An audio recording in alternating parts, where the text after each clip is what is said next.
Hey, this is Vu, and this is going to be the first video in a new video series I'll be making, and I don't think anybody else does anything like this. This is actually going to be basically an AMA series. However, it's going to be very different from the ones I've seen other people do, because I won't be answering just, specific tiny questions and answering lots of them.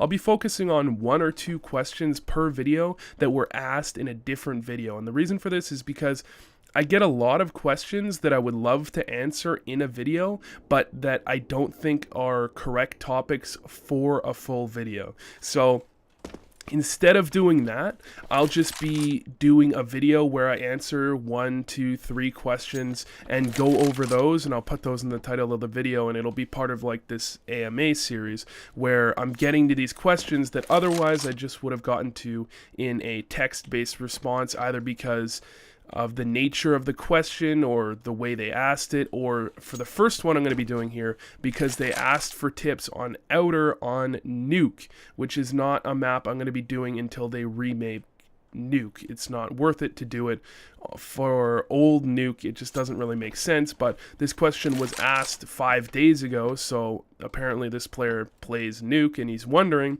so I figured I'd answer it here, and let's go over that. Now, for outside on Nuke, there's a few things you can do, but pretty much all you have to do at outside on Nuke is switch it up all the time. That's your main goal when you play outside on Nuke. So jumping up here and opping from this spot is actually quite a solid place to play.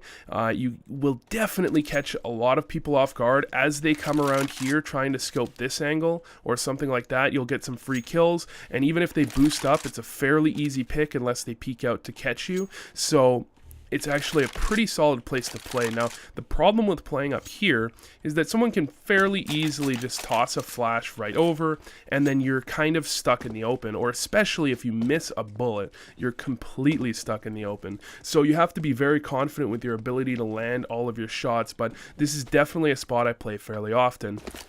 Another spot, obviously, that most people play fairly often is right here. However, I'm not 100% comfortable with that one because I feel like they can boost over. They can do quite a bit to try and clear this angle. So a lot of the time, what I do if I'm not feeling too confident is I'll play a more passive angle like this, because that means that if they try and jump on this box, they won't be able to see me or get an advantage. And most of the time what happens is by the time they get out about here where you see them, they're looking in this direction. They're no longer looking over here. So that is a fairly solid angle as well, and then you have to remember to be peeking out and clearing out over here at the same time, and that's just a risk you really do have to take.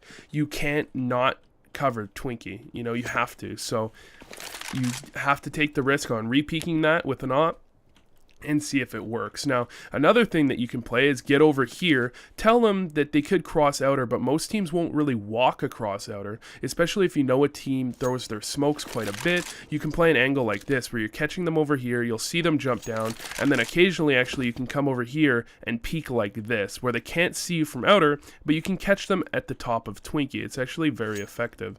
Now, the other place I'll switch up and sometimes play right out here. Jump up here, watch this angle, and then you can also, of course, crouch out and peek this angle as well, although you are completely exposed.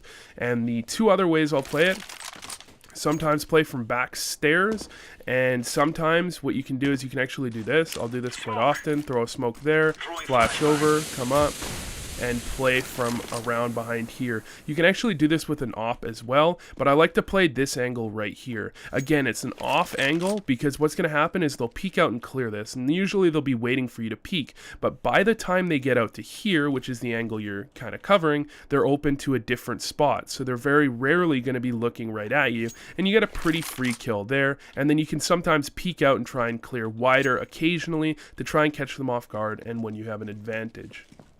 Now, for the second question of this video, it's actually a question asked on how and why aggressive plays work or are important video, and it was asked by Sean the Prawn. Could you do a follow-up video on overly aggressive CTs, like CTs that will randomly push through an entire half of the map to get information and free kills? And he goes on to explain that it's incredibly hard to play against, especially against good players. Now, one thing that I'll quickly mention is that part of it is you might be playing against people that are smurfing. And I don't mean that like you're definitely playing against people that are smurfing, and I mean a lot of the time I'm sure you aren't, but if they're really hard to deal with when they're pushing, which is when you're at a massive disadvantage, then they're really good players. And whenever I'm playing against players at a lower level, like especially when my main account I was actually ranking it up from DMG to Global Elite, I was just basically pushing everything because that's a way to carry.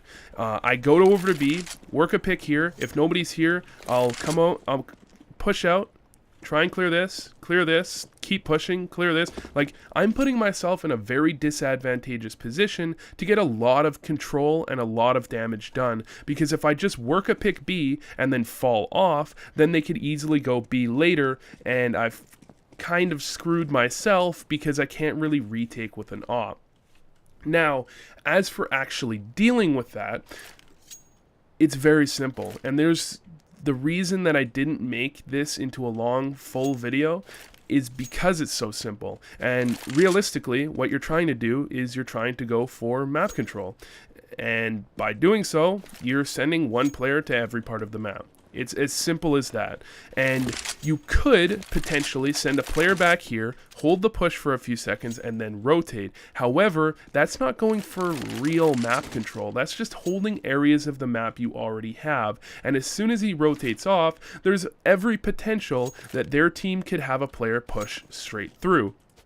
So a more effective way to go for map control is actually to go for somewhat aggressive map control. And a way you could do that is to throw this flash on the corner, immediately cross over into here, and play from a spot like this. Now this is more of a lurking spot. It's not for holding pushes like that very far back spot, but it's a little bit more of a lurking spot. And what I mean by that is that you can catch people doing peeks over here, peeking for aggressive information plays rather than peeking to push.